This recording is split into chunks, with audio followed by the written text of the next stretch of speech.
bisa ini PMDN, PMA ketemu di sini kan. 2008 ini kan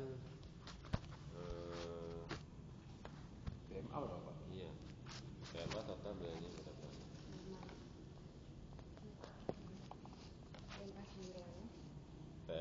PMDN 9 yang sudah menginvestasikan di kita kan, 9 investor di PMDN, kemudian 15 di PMA, jumlah 24.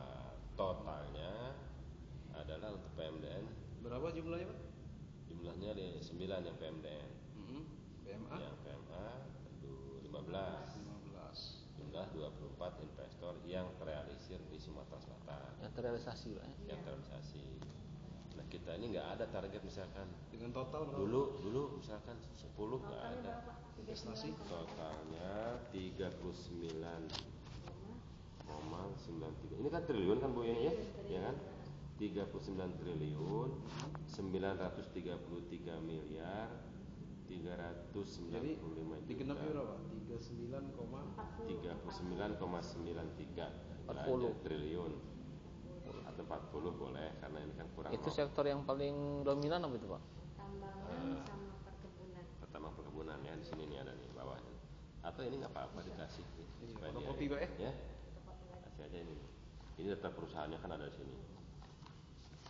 Pak, jadi target nggak ada Pak 2009 nya pertumbuhan naik berapa persen gitu?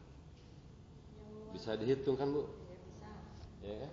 Tapi ini pas krisis global kemarin, jumlah PMA-nya nurun ya. Tahun 2007 kan jumlahnya 51. Tahun 2008 24.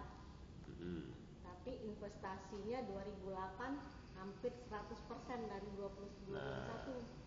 Dan 2007 jumlahnya menurun tapi volumenya meningkat. Iya.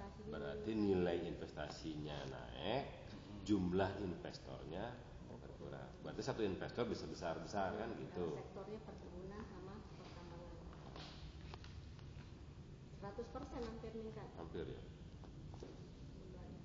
Berarti nilai pertumbuhannya kira-kira untuk Sumatera Selatan ini?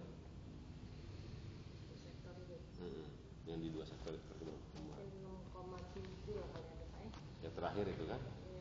6? 6,7%. 2000 berapa itu Pak?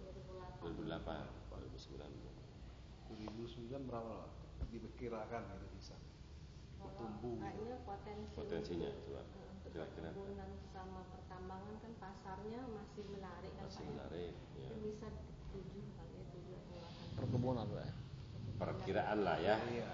7-8% lah pertumbuhannya di dari Sumatera sektor Selatan. itu Pertambangan dan perkebunan.